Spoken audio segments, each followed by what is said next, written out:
Really?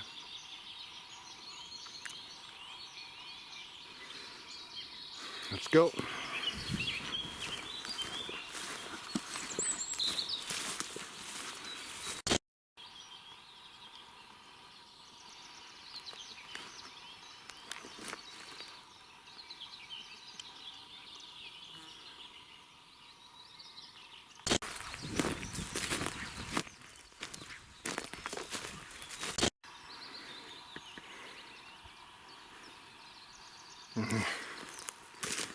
We have to go back.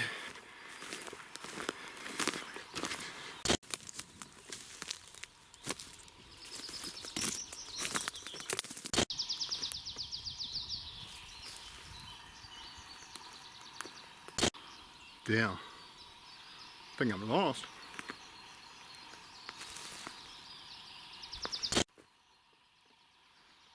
Better watch out and don't get in a wolf trap.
I don't know.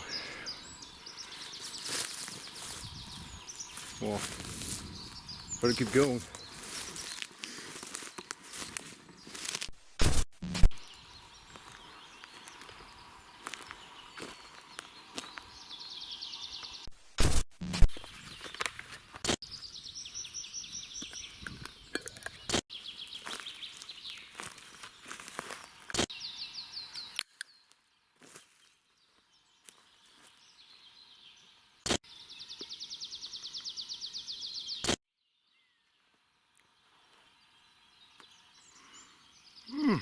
Hi there.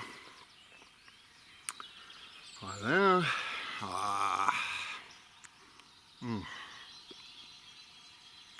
This place, 70 years ago, in 1948, in May, no one, I don't want to say no one, but very few people would have dared to come here. There was a beast going on in these forests. That was terrifying. Terrifying. People, cattle, sheeps. I'm going to tell you the story about the Strangler of Lichtenmoore. That's his name. Going to tell you the story in a few seconds. I don't know if I can do it in seconds. Well, let's see that. I have a story and I have a tobacco for you, of course. Of course. So since I've noticed that my last video, I don't know, perhaps that was some kind of depressant. I don't know. Well, there's not always good tobacco on the market. But since it is what it is, so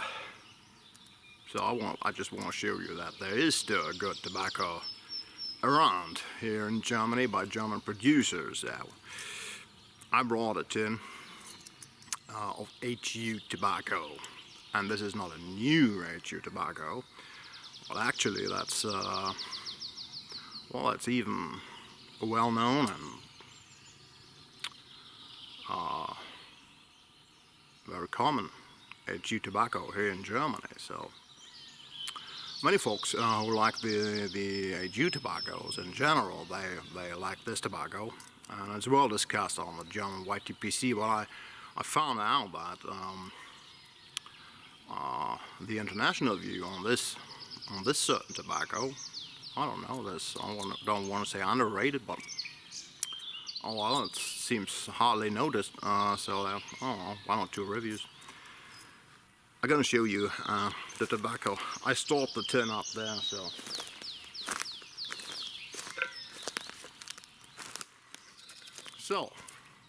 it is HU, and I'll show you the tin.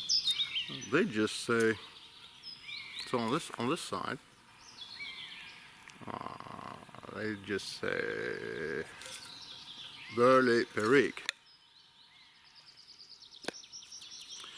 Well, on this side, there's the name. So it's the Louisiana Broken. Louisiana Broken. So when we hear the name Louisiana, so yeah, well, it's not hard to guess that it's about Perique. So this tobacco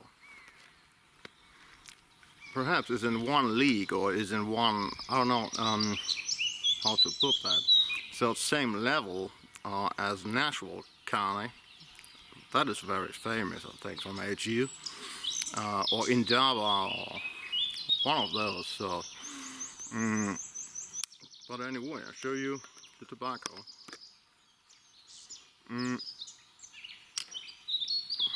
It is a ready rot. Yeah, well, HU. So, show you tobacco.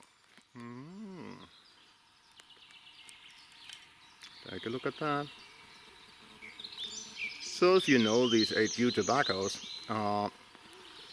it's not so, doesn't look so different from other HU tobaccos. And if you smell it, yeah, it's very earthy, a hint of leather.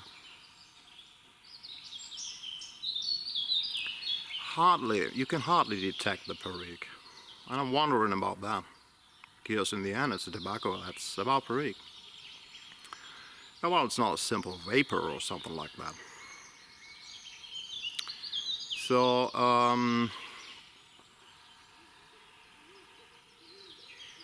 yeah, it is Virginia, a very fine Virginia, and Perique, and also Kentucky.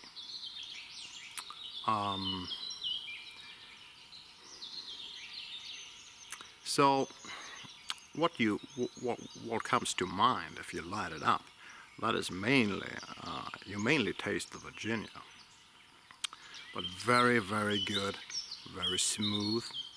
Many people say creamy Virginia note, so it's really smooth, and it's but it has enough strength and certainly enough sweetness, and that is underlined by the peppery notes of the Perique. There's no doubt about that. So you can really feel the Perique, but it's not aggressive. Well, it is not a cabbage mixture, so when it comes to the Perique, so that's for sure, but it has a really fine quality. I think the tobacco itself, it is not too complex, you can't say that. The tobacco is mainly about quality. So all the components they use are really fine quality, really fine, and it's blended by Hans Wiedemann. So, and as I said, so that's really, well, certainly very appreciated tobacco in Germany for the people who know HU tobaccos. Not everyone does. So, because as I pointed out in another video, so HU is not everywhere on the shelf. So they don't have a tin description. I'm not sure why. You see that? Yeah, whatever. But you have the address of Hans Wiedemann on the tin. I don't know. Perhaps we can ask him. So, but we already know, so it's Virginia, Perique, and Kentucky. So in the Kentucky, and that is often said, some folks who don't like the Kentucky, they say, well, would have been better without Kentucky, so as a straight vapor. I don't really agree with that, so. But I think the point is, we always detect what we don't like. So if you really like the Kentucky, I think it's more, you're gonna think, oh, where's the Kentucky? But if you don't like the Kentucky, the slightest taste is noticeable for you. So that's always the same. If we don't like something, we're gonna find out that it's in there. So I'm not a huge fan of Tonkin, for example. So and I'm really good in detecting Tonkin beans. So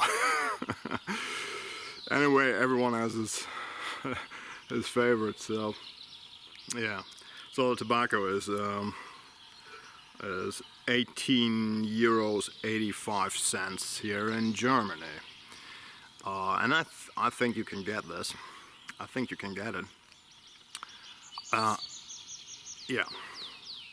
I think I've seen a video where someone said, well, it's a shame that HU is no longer available in the US and so on, but I think my last video, no, not my last video, but one of my videos about HU, that was about Macuva and Indaba, I put a link down in the bucket where you can order that. Yeah, it's good tobacco, it is worth a shot, for sure. And especially when you're out in the nature, hiking or something like that. So, like I did today. I'll tell you about the location. Well, you see, I'm right in the forest. And I really mean that.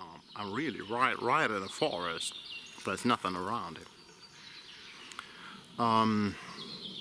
It was really hard to find this place. So I wanted to talk about this place for quite a while.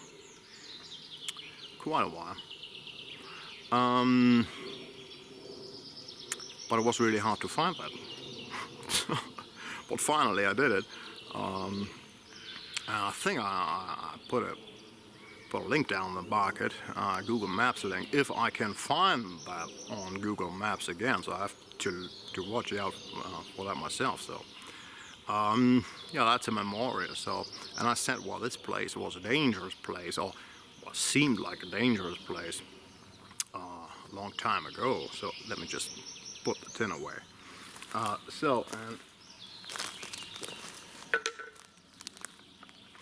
by the way, smoking that the HU tobacco, this Louisiana Broken, and one of my Ali Berinches. So I'll show you that, because some of you there always ask, well, what are you smoking? What kind of pipe is that? That's an Ali Berinche pipe. Ali Berinche, well, Mersham cover. If you're interested in that, there's a video on the channel. So, as you can easily see, I like this pipe very much, smoke it very often, and there's a funny story about that, because it's an Ali Berinche with a custom-built stem, and the stem was made by Janssen in Hamburg. So, he's a really good stem maker, and you just send in a drawing. You can put the stem on the drawing and it fits absolutely. So I show you the reason. I show you the reason why I had to reach out for a new stem if I can find it in my pocket. All right, here I have it. I don't know if the camera gets this done. Can you see that? So it's completely broken. So there's a funny story behind that. I already told Corey, Portland pipe smoker on Voxer. So that was on February. I was out in the garden and did some garden work. We're cutting some trees, so I was under those trees, cutting those trees, and suddenly I felt something, and something crossed the pipe like this, and the pipe was just, I don't know, drilled away, so just getting in this direction. And because I was working, I was very hard biting on the stem, and suddenly I made a move, and then I heard a really well, an uncomfortable sound. Something is just crashing in my mouth, and I thought, well, that's gonna be my teeth. So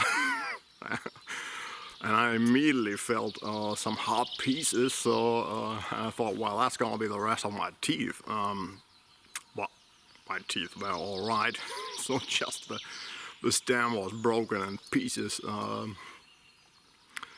Yeah, so what you see, that's another proof for the, I don't know, for the resilience or for the reliability of those meerschaum pipes. They're not breakable that easy, so well,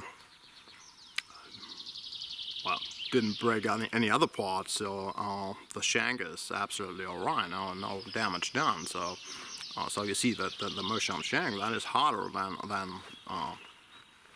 than the stem. So, well, but anyway, leaving my path here.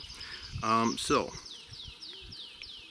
why do I say that was a dangerous place? So in 1948 there was a wolf going on.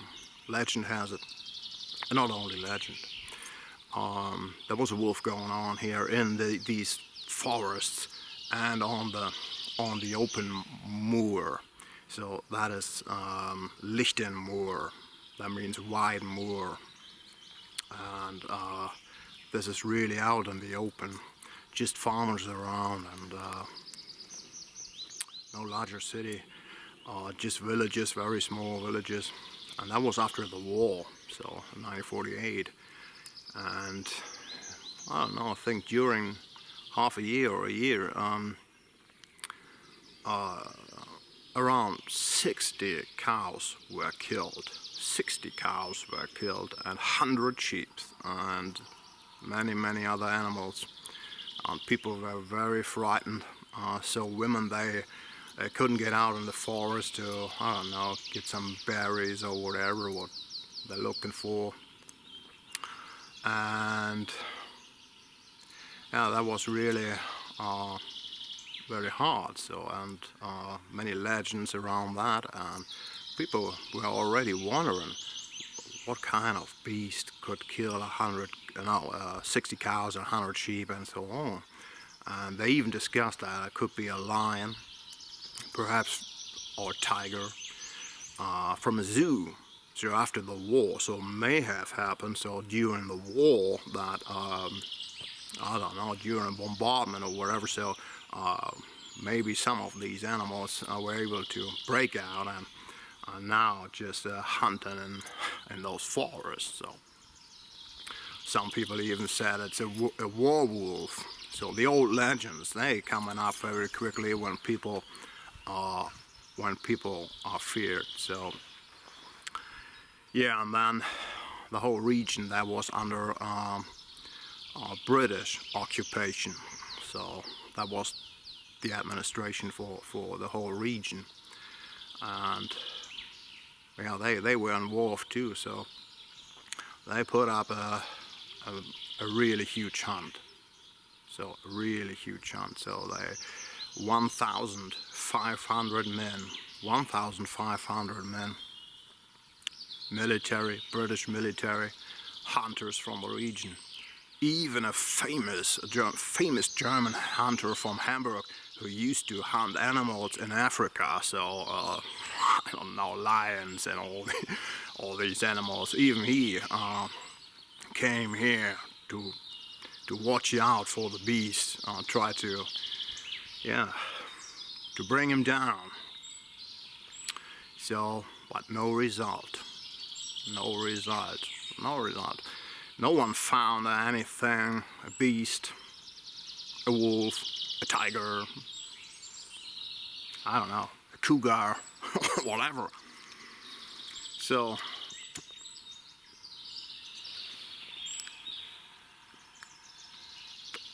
what then?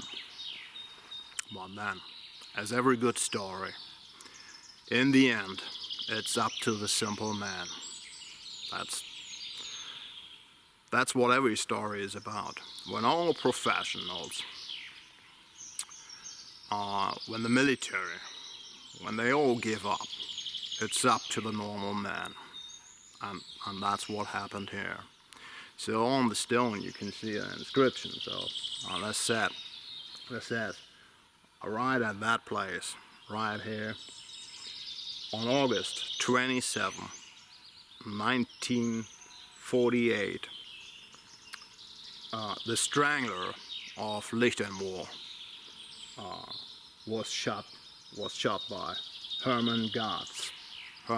So Herman Gartz, that was a simple farmer here in the region. And he heard about the wolf. His son saw him. And after that, he came to this place. Every day, watching out very carefully, very patiently. I think for weeks. And then, so he just thought, well, he has been there, he gonna come again. And he was right. So the wolf, it was a huge wolf. Authorities say that was the largest wolf shot in Germany at all. So since they know about the length and so on. Well, you know, in the Middle Ages, they didn't take in a record. They didn't have a record about weight of the wolf or whatever. So, but since there is, so that was the largest wolf. I think it was nearly 50 kilograms. So I don't know, more than 90 pounds or whatever. So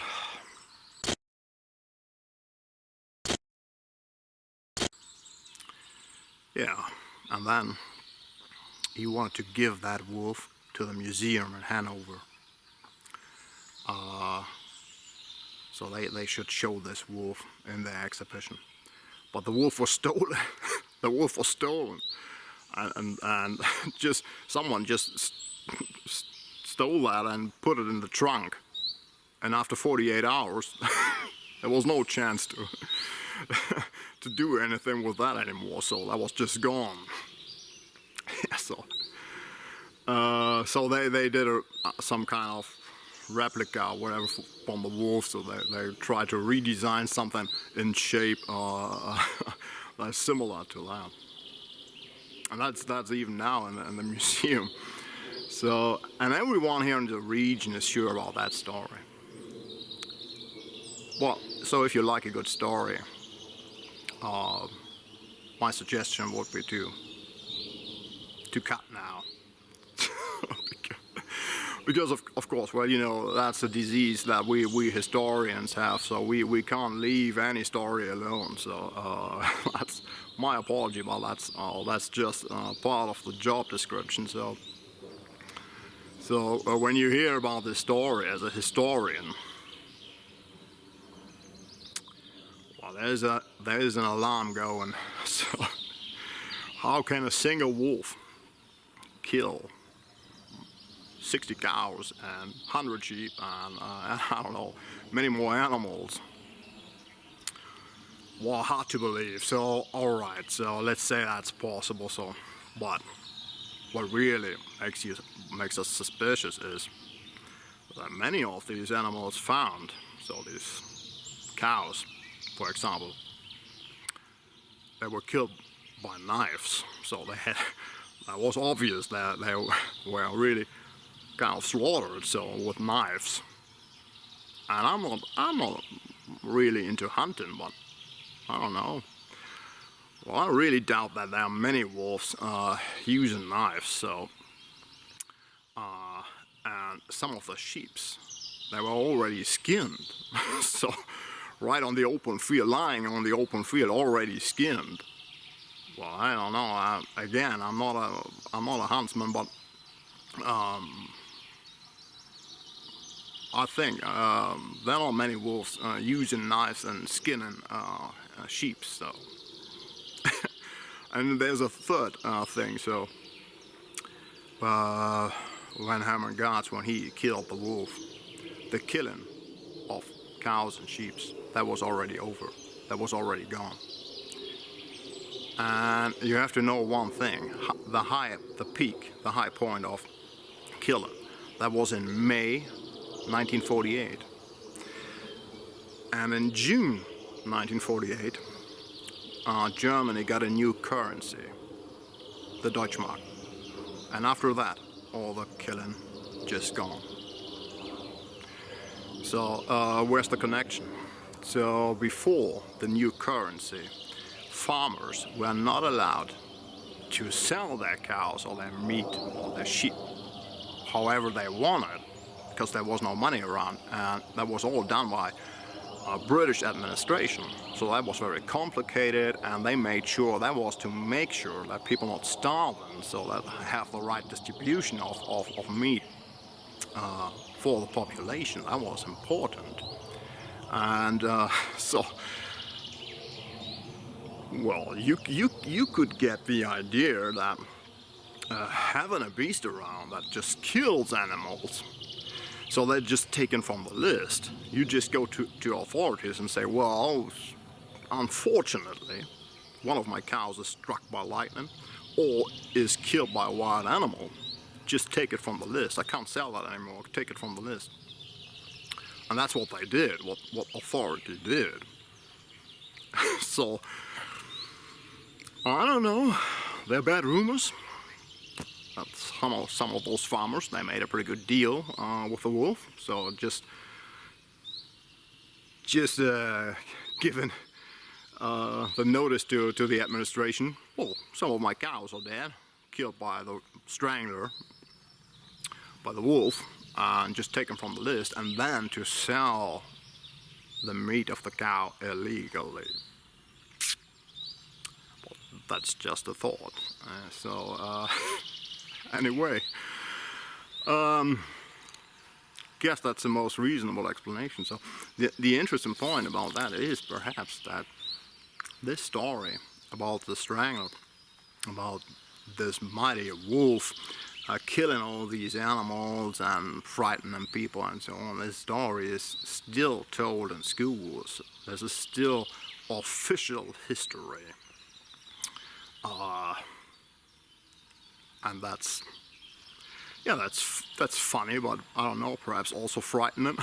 I'm not sure what that, just a story. So, and doesn't have much meaning today. So because, yeah, well, those times are long gone. But on the other hand, it tells us something. And what is that?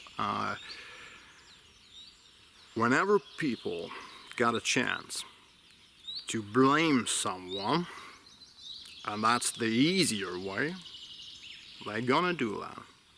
I'm pretty sure that most of the farmers, and perhaps even most of the people in the villages and so on, they must have known about reality. They must have known what's really going on.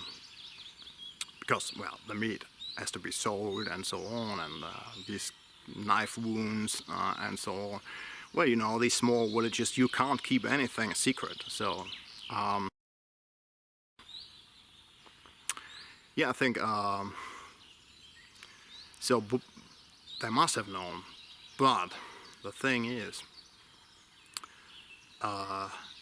if they would have talked about that, or if they wouldn't have had the wolf to blame, they would have had a serious discussion going on. Perhaps, yeah,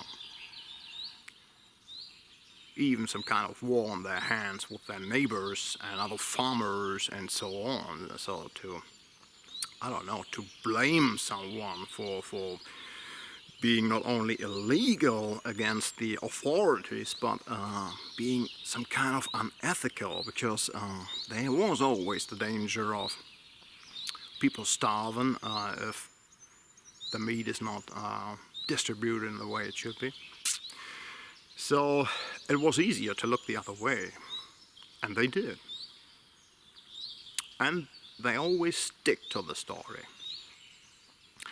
And even British administration, so they should have known better, but they also stick to the explanation. They also stick to the story, the wolf story.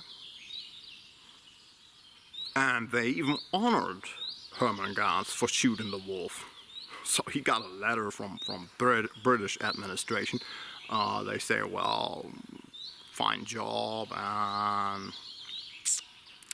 if you need anything, just let us know, and so on. So for Herman Gans, that was a good deal. So, and the stone was put up. I don't know. Yeah, very close to the story. I think in the 40s or near beginning 50s or whatever. So that stone was built or put up here right in the forest at the point where the Strangler was shot.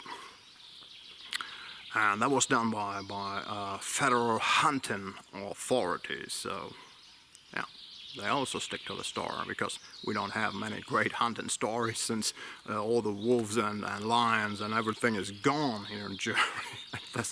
And that's long ago. So the wolf, the last wolf before that was killed in the middle of the 19th century. Perhaps if you're wondering, so people were wondering, so where does the wolf come from? Where does the wolf come from? There weren't any wolves in Germany, so for 100 years they're all shot, and by purpose. And people didn't want any wolf, so they shot them all. And where did it come from? So legend has it that two German soldiers, they coming back from Russia, from the front, so after the war, and they had this, they just, I don't know, bought this wolf or found it or whatever in Russia and took it here. And I don't know, perhaps they want to get rid of it or whatever, so the wolf just escaped or whatever. So and that's one option where the wolf could have come from. So maybe. So, but on the other hand, every few years there were wolves in Lower Saxony, and the explanation for that is that they come from the east, and they're just wandering about Poland and Eastern Germany in those times, and then right into the flat landscape. So it's a question of landscape. So they're just wandering certain ways, and that depends on the landscape. They just, I don't know, orientated to the rivers. They lead them right into Lower Saxony. That's the reason why today, so the wolf is protected right now. We have many wolves in Lower Saxony.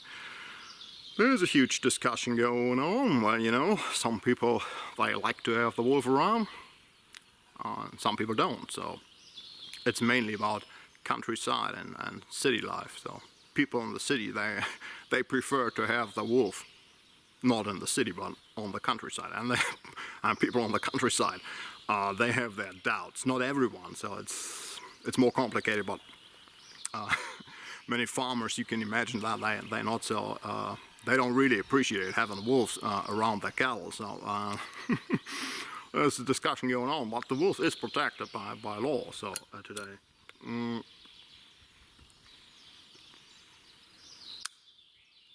perhaps I better watch out. I haven't seen a wolf in the forest my whole life, just in the zoo. But there's a wolf center nearby. Perhaps one day I'm gonna do a video there, show you some wolves there in the wolf center. It's nearby. Yeah, so it is well discussed. So advantage and disadvantage of wolves, and the hunters, they don't really appreciate the wolf too. Perhaps that would be different if they're allowed to hunt the wolf. So I don't know. Yeah. Anyway, that's my story for today. That's a story of a blame game. So blaming the wolf.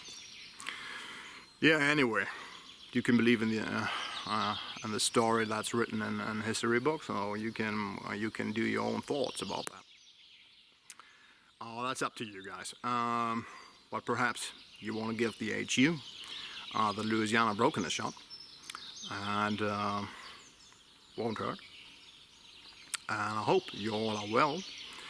Hope you enjoy. Hope you enjoy, really. So I saw a video by my good friend Woodsman, and he was talking about enjoyment, and he asked, is there anyone just enjoying the stuff? And I said, yeah, well, it's me. So I hope you enjoy. Take care, guys, and perhaps see you again.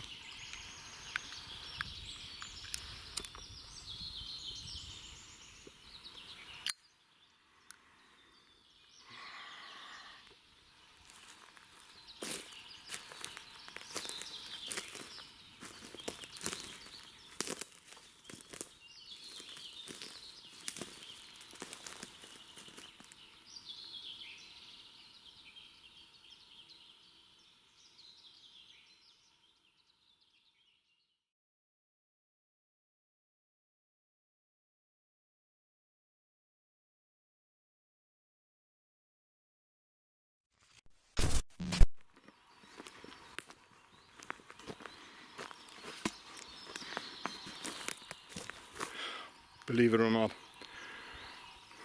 but I was already on my way for half an hour, and I realized I forgot the tobacco. May give you an idea that it's good tobacco. Take care.